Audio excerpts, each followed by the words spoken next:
Okay, welcome family. Welcome Feel Free family to another installment of Feel Free TV. I'm with my sister here, Tameka Means, aka the Fit Prison Wife.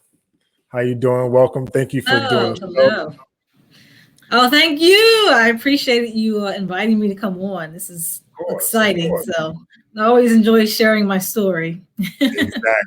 So how I came across you is I found your page on Instagram. I think it was probably from someone else's page or something. That's how it always goes. You fall down that hole, you find somebody new.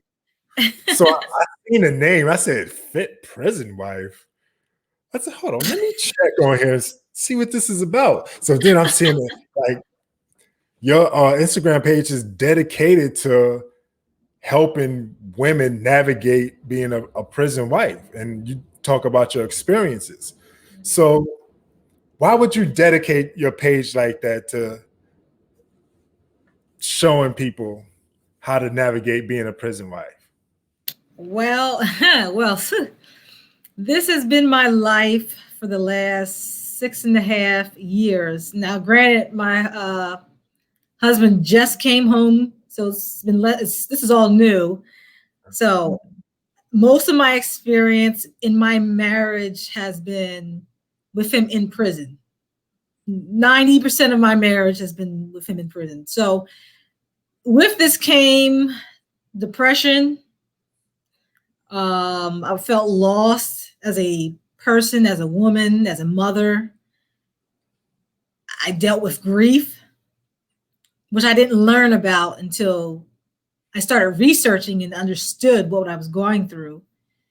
And I had anxiety, and it turned my world upside down when my husband went to prison. So I was already married to him. And though my husband does have a criminal history, when we were together, he was not engaging in criminal activity. So, and I told him, I am not tolerating, a life that will involve anything that could send you back to prison. That's not who I am. That's not what I want for me or my children.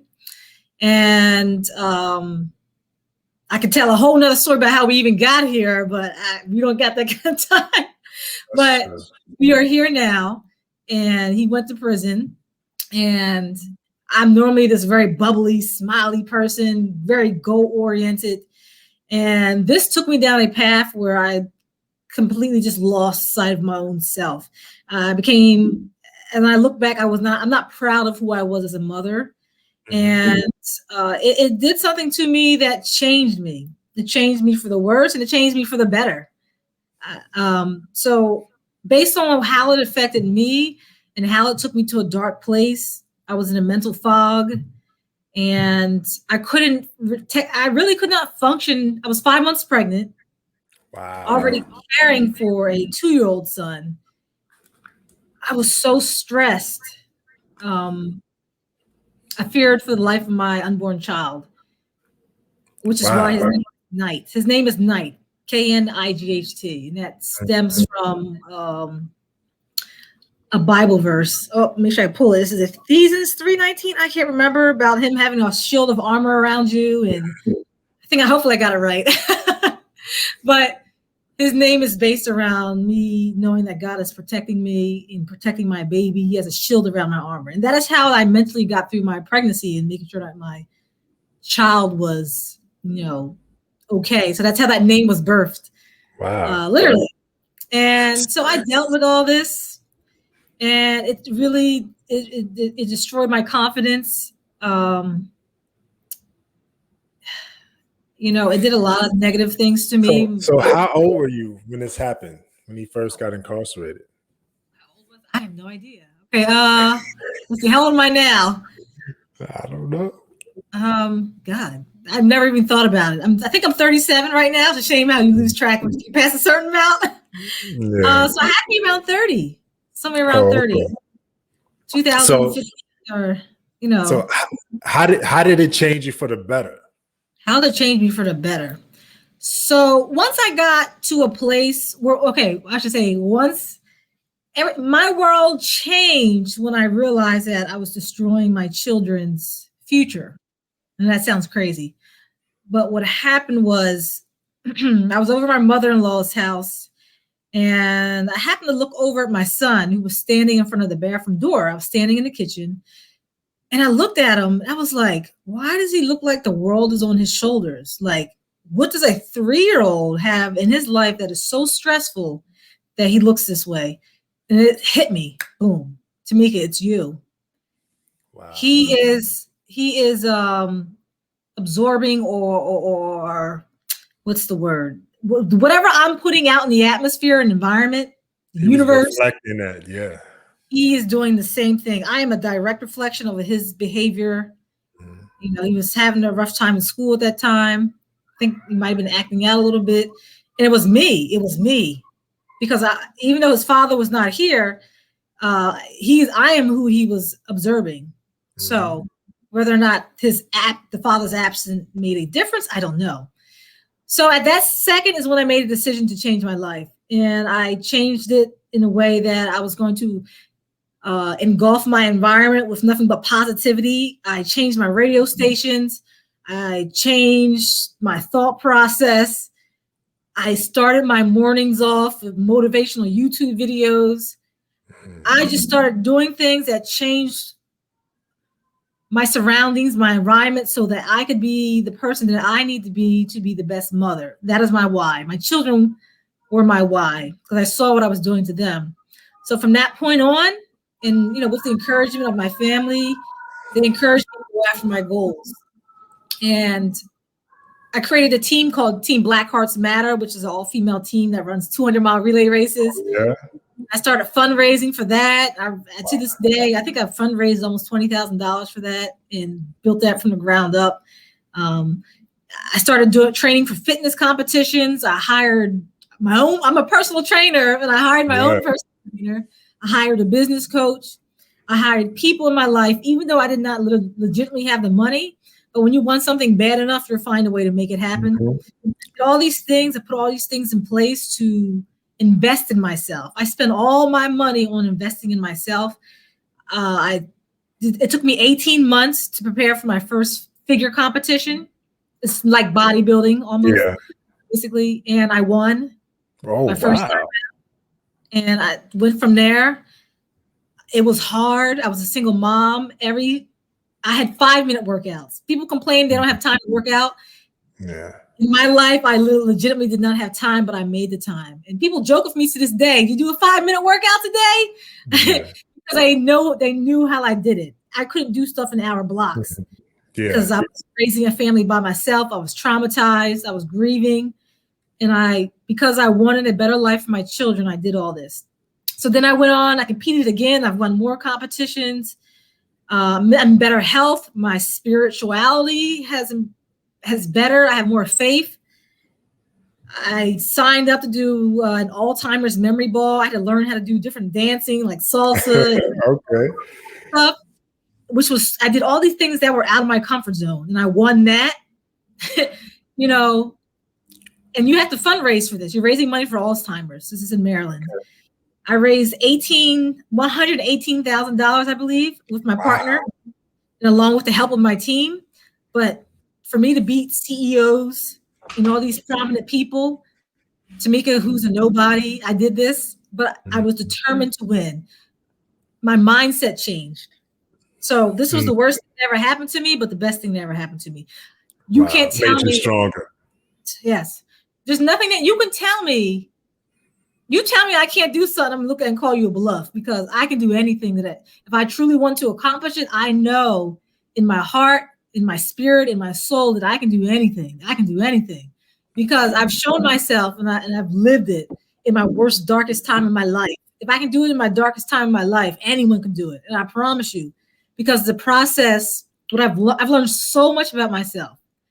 The process to getting anywhere and being successful in life is really just following a formula. The formula is extremely easy. You do it one step at a time, one moment at a time. It's just one decision at a time. It's really that simple, but it's the doing that's hard for people. Yeah. But I learned to condition my mind to do it regardless of how I feel. I didn't feel like working out all the time. I didn't feel like getting out of bed because I had nothing to look. I had nothing to look forward to at the beginning. I conditioned myself not to worry if my husband didn't call me 3 days in a row and think the worst. I told my husband, like, I trained myself like a dog. I made a plan, and I totally believe that myself and anyone else who is willing to make a change for themselves and wants to do something that seems impossible is that it is possible, because I lived it. I'm living it. So I'm stronger mentally. How have I changed? I remember the question you asked me. No, I was just asking, how did it make you better? How to make me better? I'm more faithful. I believe anything is possible. I'm stronger mentally because you can't throw nothing at me. I ain't going to worry about it because I know my bills are going to get paid. I know that whatever happens in my life, it's already taken care of. Even if I don't know the solution will come. I don't need to know how to do something. All I need is my why, and it will happen. Boom. So let me ask you, what advice would you give a new prison wife? I just posted this on my page. What advice would I give to new prison wife? Okay. It is perfectly acceptable to have a pity party at first. I understand. I know what that feels like. But at some point, you have to stop playing the victim. And what I mean by that is, if you're angry, like I was, if you were depressed, like I was, if you blamed your husband, your spouse, whatever it may be that you're blaming, you're taking the power out of your hands. You need to, at some point, reflect back on yourself and know that from this second on, from this moment on, what happens in your future is solely dependent upon you. So I want new prison wives to understand two things. One, that you are in control of your life. It's not on anyone else's shoulders or to anyone, and it's not for anyone else for you to put the blame on, because it's all based on you and your actions and your beliefs of yourself. And number two, do not ever wait for your man to come home to start living. Do not wait for your man to come home to start achieving your goals. Because like I told you, like I said to you before this recording started, I said, I'm having a horrible week. I just found out some things in my marriage that were happening that I just found out. And regardless, I don't know what the outcome of this is going to be in my marriage. At the end of the day, though, whether my marriage survives or not, I do not resent or regret anything that I've done or the decisions I've made, because I live my life as if, not that he was here, but I lived my life in a way that elevated myself. I achieved more while my husband was incarcerated than I did in such a short period of time than before I met him. So that speaks volumes to me. And I encourage new prison wives never to let your goals down. Don't stop living. You can have a happy life, a fulfilled life with him incarcerated. And do not let your situation stop you from living out your dream or what you see as the future vision for your life. That's deep. So, like, I was incarcerated for 12 and a half years. I got married when I was in prison. My last 4 years of my incarceration, I had got married. But I found out we didn't know each other. So I actually met her through POF, a plug. Hopefully POF, you should pay me. But yeah, so I actually met my wife through POF. Even though I couldn't actually go onto the app, I had somebody doing it for me. So it was like a third person type of thing.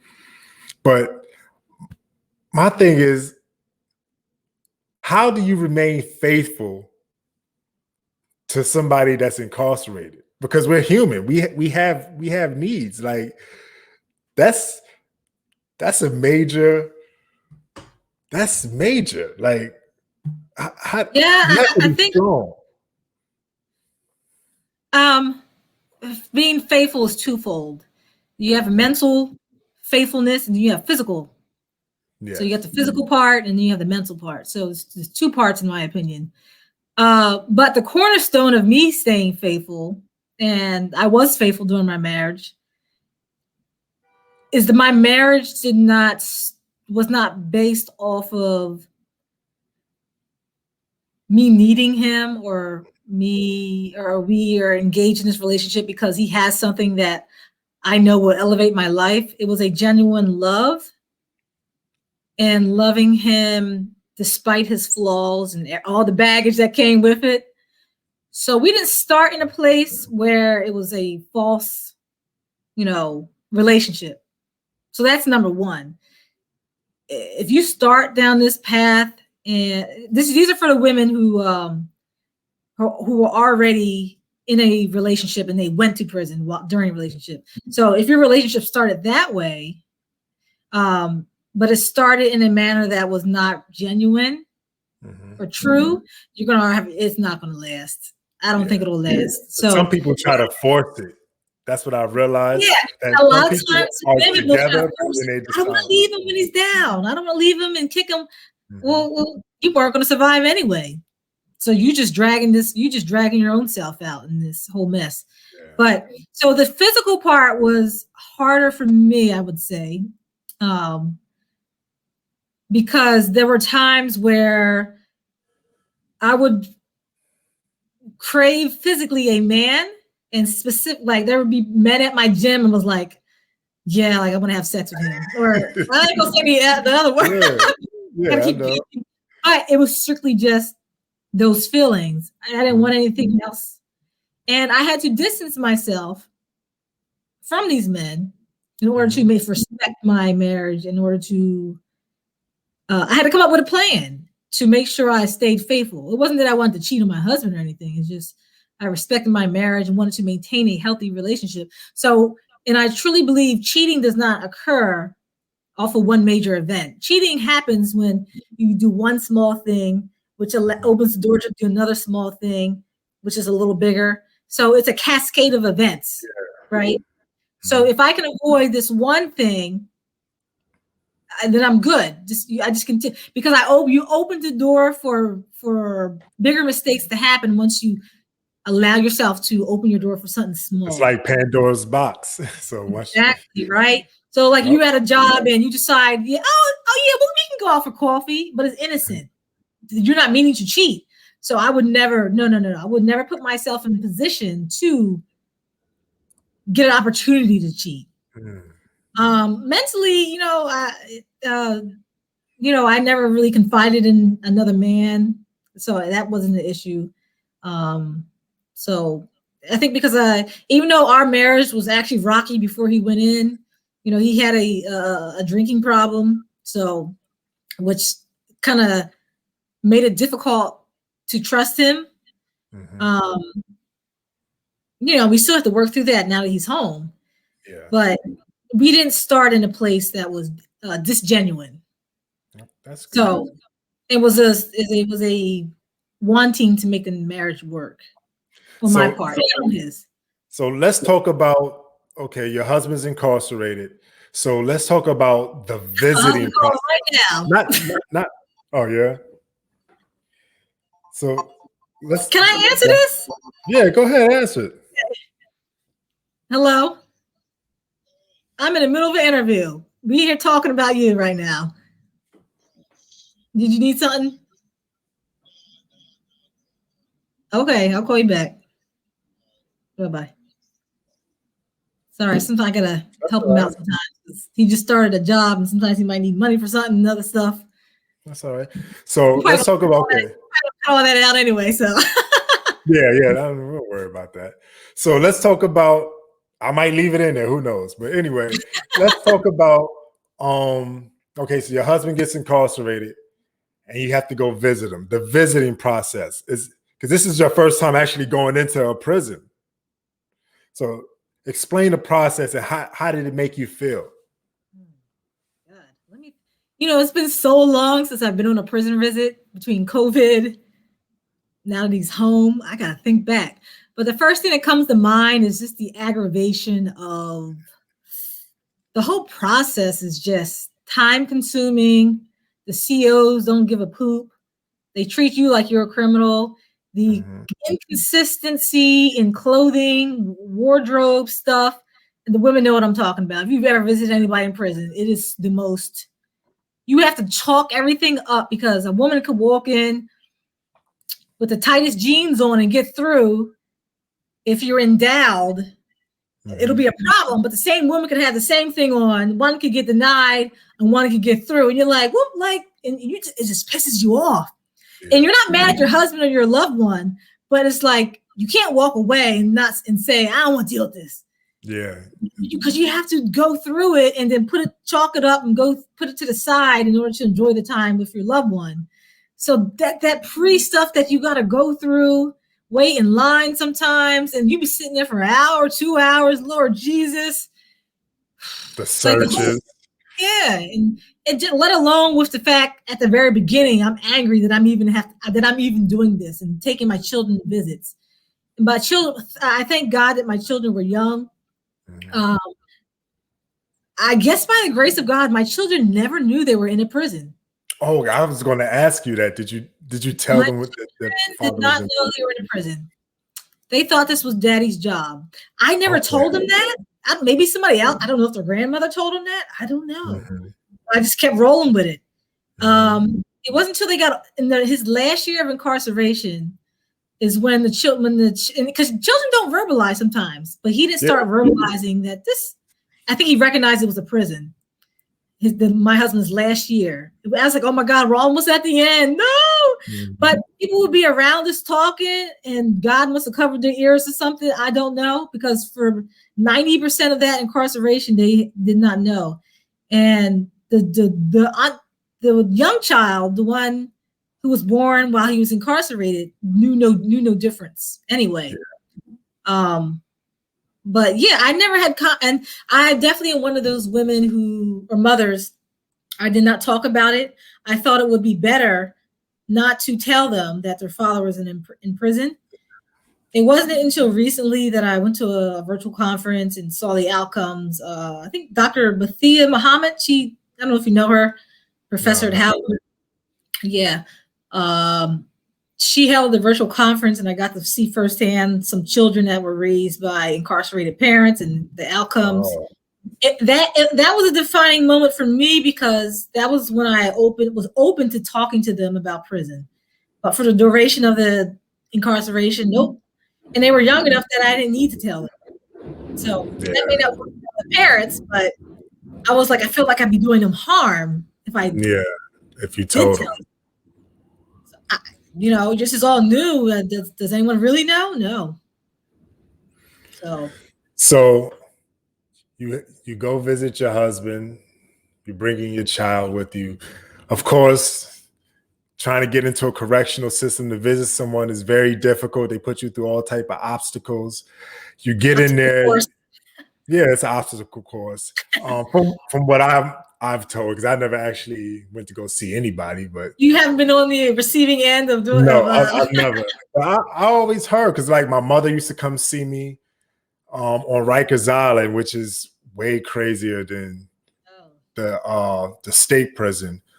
And it got to a point where she was like, listen, I can't do it. And then she was old. So I had to take into account that my mother's old. She's coming to see me on Rikers Island. They're putting her through so much. She has to travel. And if you don't have a car, oh my God.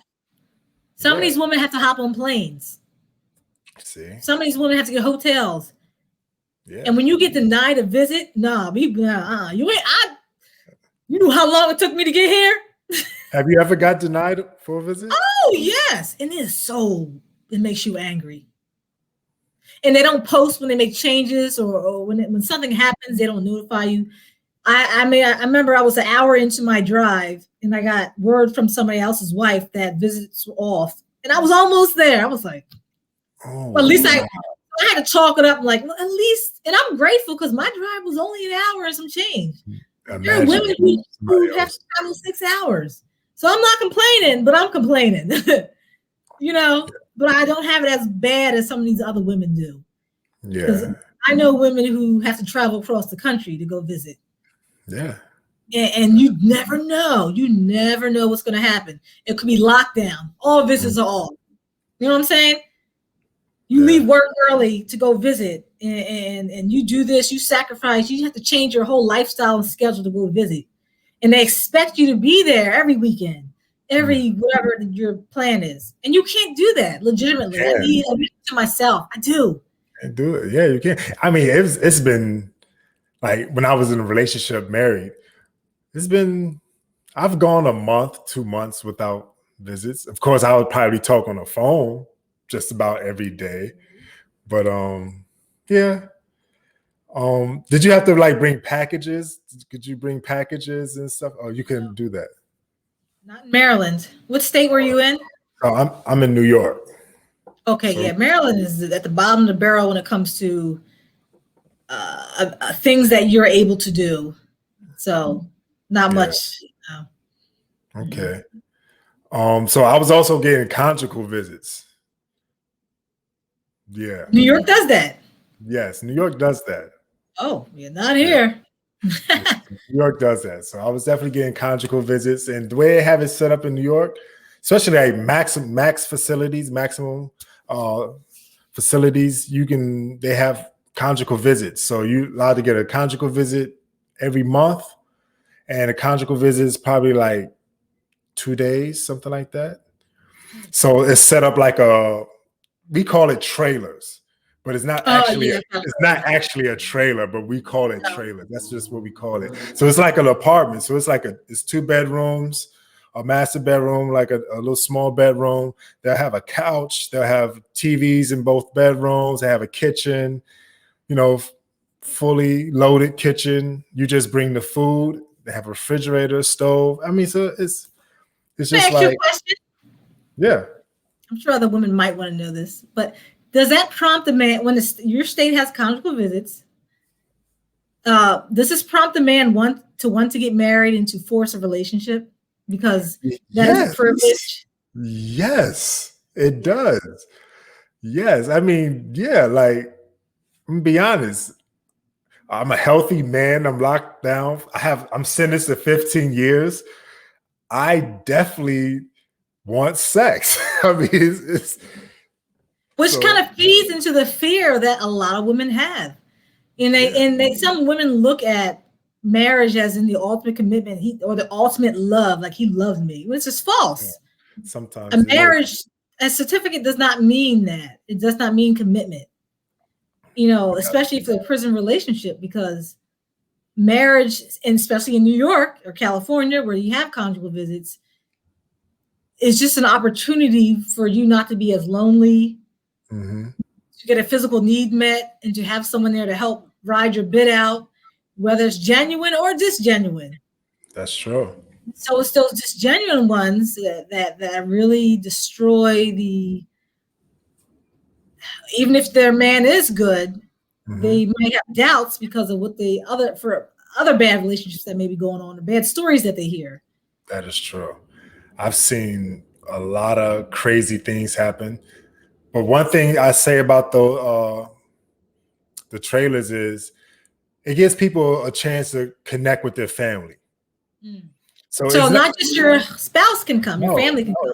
It's actually, the program is actually called FRP, which is a family reunion program. So you have people, their mothers come on the trailer. It might be just them and their mother, or it might be their grandkids, because you have older gentlemen. It might be their grandkids and their sons and daughters. You can have 6 people, up to 6 people. So long as they are your immediate family, they're able to come on this trailer for 2 days with you alone, and you guys can feast, play games, video games. They have video games on their PlayStation. You can watch movies. You can cook, laugh. You can go outside. They have the playground set up outside where kids can play on the jungle gym, on the slides. Not in Maryland. Sorry, ladies. So it's actually to keep the family structure intact, because we know prison breaks families up. Sure does. Yeah, so that's basically the function of the FRP in New York State. But you have to go through hoops just to get into the program. So it's like constant urine tests. I had so many urine tests before I go on the trailer, after I come off the trailer, just random just out the day, they'll just call me down, urine test. So yeah. Gotcha. But once you're in the program, it could be, sometimes it might be every 30 days. It might be every 28 days you can go on the trailer if your wife or family can come. Mm-hmm. And like, see, because if they can't, like, say if someone cancels, then they have an open slot. So it's like, hey, they'll give it to you. Hey, can you people come such and such? So some people are getting trailers quite often. And it's Pre-COVID. Yeah. Well, pre-COVID. I don't know about now.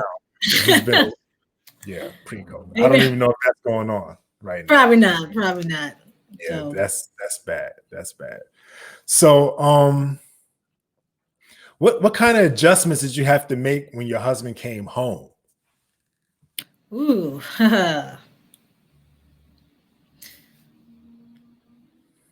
Well, at the very start, of course, this is like, oh my goodness, oh my God, I can't believe we're here, we made it, we're here. Gosh, well, whew. A lot of the adjustment, honestly, was before he came home. I'm gonna be real. Okay. From my perspective. And what adjustments did you make for him, preparing for him to come home? I know this sounds silly, but I started doing things like, instead of sleeping in the middle of the bed, I started sleeping on the side. I know it sounds silly, probably not what you're expecting to hear, but yeah. I started moving over to the side of the bed. My husband's coming home soon. And, I was getting my finances in order and preparing for his return to make sure that he didn't have to come home to an environment where he was forced to jump right in and pressured to get a job. And, because he has to heal, he says he has PTSD. He's never been formally diagnosed, but he says he has it.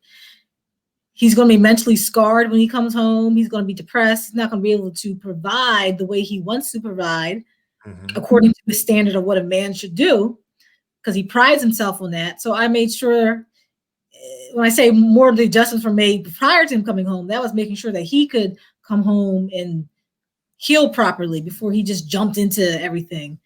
And then when he got home, it was a lot of time. He needed time to himself. Exactly. And that's one of the questions I was going to ask you is, did you give him space when he came home? Because we need space when we first come home. That was very evident to me. That was apparent.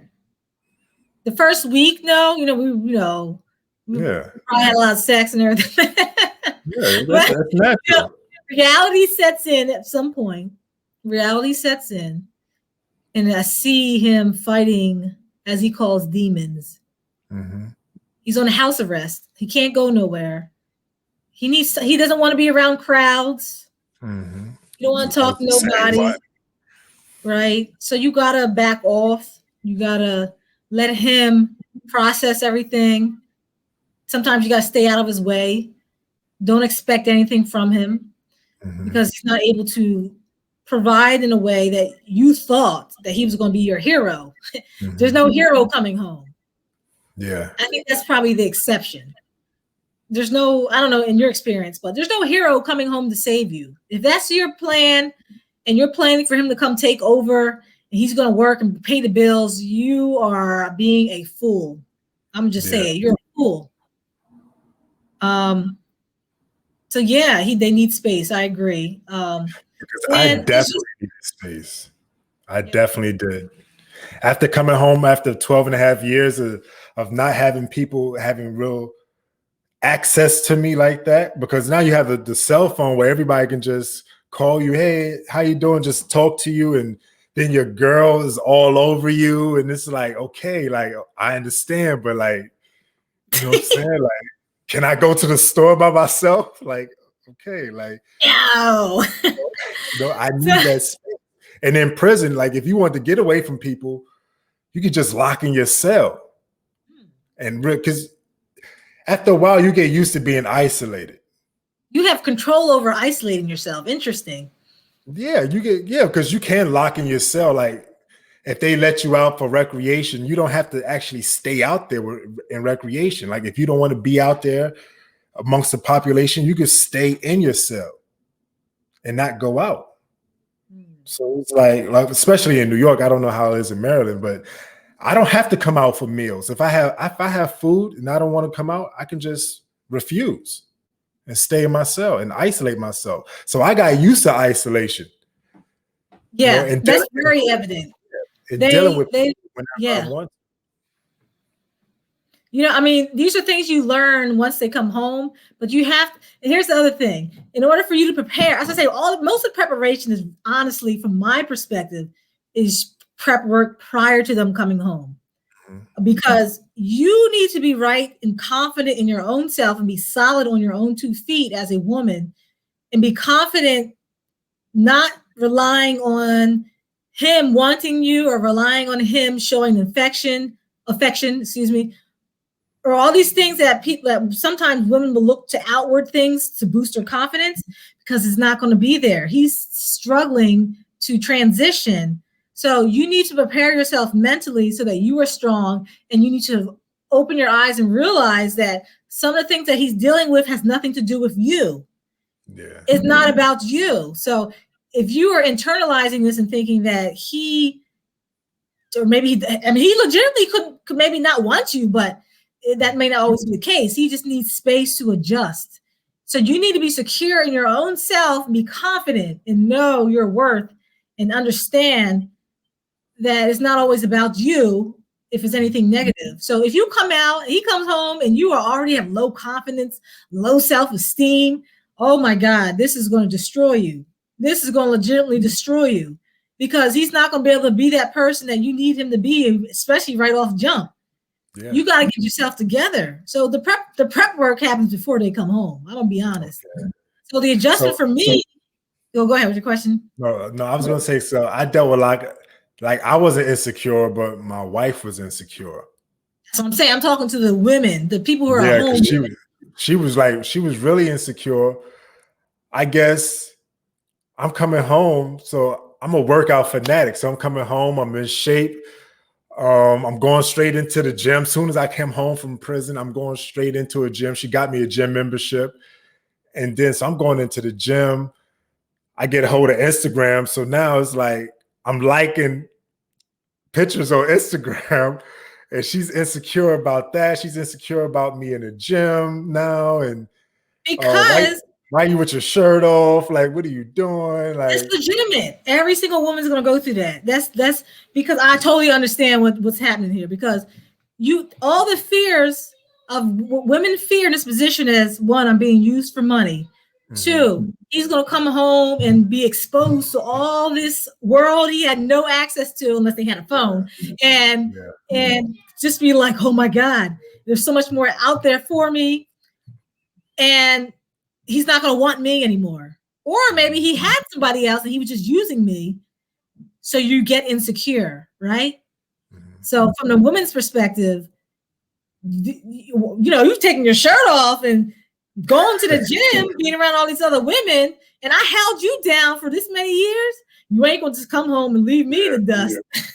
Yeah. And you know what's crazy? Because me and my I should say ex-wife, because we are not together anymore.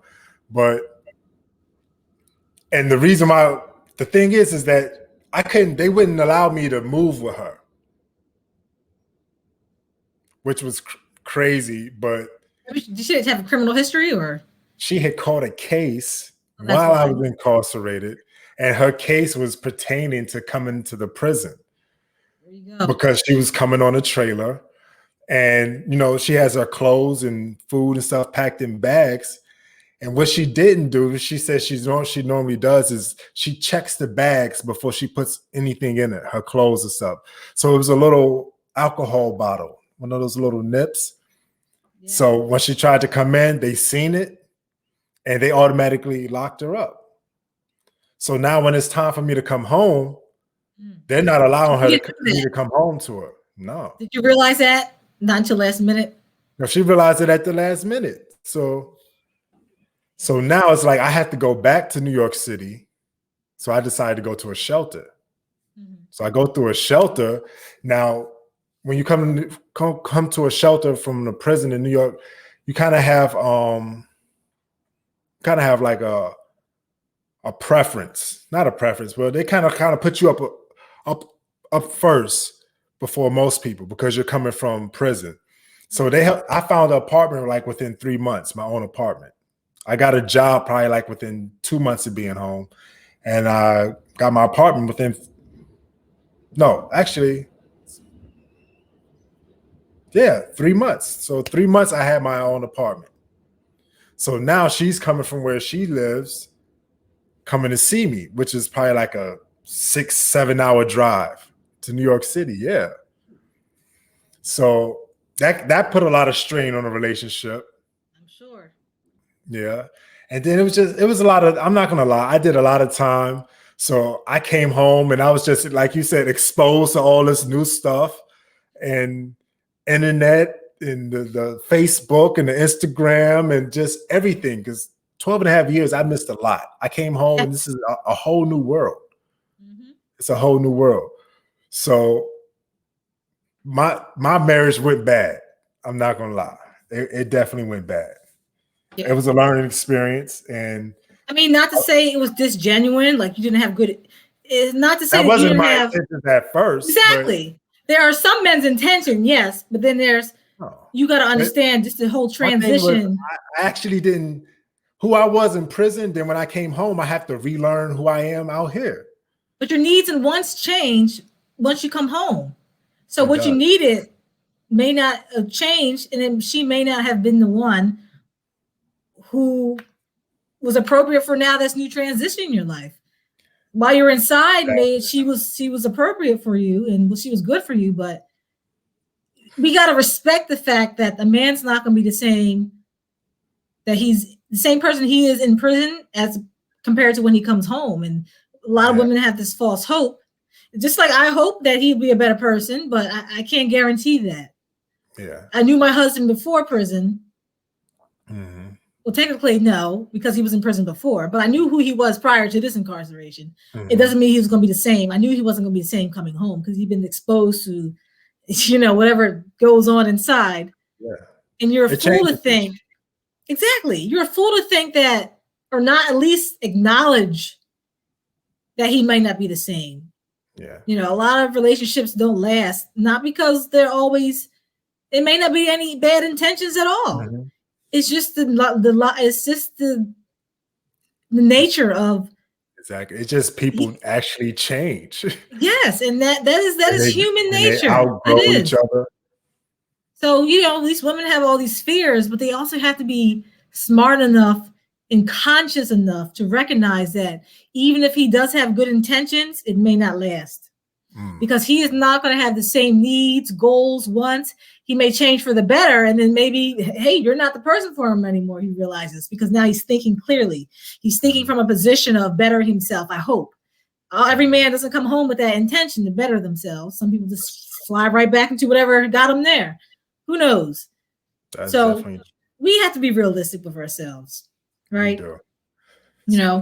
So let's talk about let's talk about your YouTube channel. So initially my YouTube channel started off, it used to be called Fit Prison Wife, actually. Okay.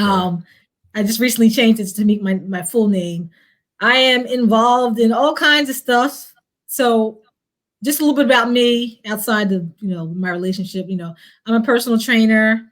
I'm very much into health and fitness. I love encouraging women and empowering women. So, which is why I like, now I'm in a position where I can tell my story and not cry and use it to position myself to help other women. I coach moms and prison wives to help them learn how to thrive in any circumstance. And, on my channel, I will talk about prison, being a prison wife. I will talk about nutrition. I'll talk about, behavior change, what happiness is. So it's a mixture of my personal life, which has been affected by having an incarcerated husband, and also what I'm interested in, which is encouraging women to live a positive life and teaching women how to take care of their bodies physically and mentally. But my main goal, and I will be transitioning into really just focusing on just how do you survive and thrive no matter what your situation is, and get past that and live in that situation and still be able to conquer life and conquer your goals. So that at the end of the day, that is what my goal, my passion is teaching other women how to thrive. Whether you had a divorce, whether your husband died, I don't care what happened. The pain is real, and you know, I can have the same pain as another woman who's in a completely different scenario, but it changes us the same as we were struggling to be good mothers. We're struggling to achieve our goals. So I want women to thrive no matter what happens in their life and know that they're in control. So these are kind of things that I want to teach other women, which is why I started coaching prison wives. And I have to say, because I was just talking to my husband about this, I often get a question, is like, do you charge or is this volunteer? And I'm like, of course I charge. Because for me, this is genuine and it is a business, but this is my life. And it is something that is new. This does not exist. There's no such thing as a prison wife coach. So I get ridiculed from some women like, how dare you? Really? But it's something that is needed. You have coaches who coach women who are just getting divorced, who are dealing with the passing of their husband. So I'm venturing into a new field that does not exist. You created it. I'm creating a new path for myself because I saw a need, because I've lived depression. I was depressed. But I was just telling my husband that, like, man, I have to work through the ridicule of the negativity that people are going to see in this, because they've never seen anybody do this before. And I think all greatness stems from you stepping out and doing things that are not heard of. And it's like moving to that 1%. People are going to ridicule you and wonder, what the heck are you doing? Why are you doing this? But I see a need because I lived that life and I know it's needed. And I know I can genuinely help people from a place that's legit. And I'm not out here just trying to make money. I'm out here trying to use my experience and my knowledge to help these women. And I'm going to enjoy doing it. So why shouldn't I? Why not get paid for it? Why? So, and I get that question because it's something that doesn't exist. But I made a decision today, that I'm not going to let that stop me. Don't let it stop you. I'm not going to let it stop me. Full steam ahead. Yes. So I got your link tree up. So if they hit the link tree, what are they going to find? What are the people going to find? Okay, so you can join my Facebook group. My Facebook group is actually women from diverse backgrounds, so not just prison wives. So, like, again, I don't just help prison wives. I help women from diverse backgrounds. And you can join there. It's not just, you won't get information that is going to help you strengthen your mindset and health in general, and help you thrive through situations, whether you're feeling like you're in a fog or feeling like you're mentally struggling through whatever situation you're going through.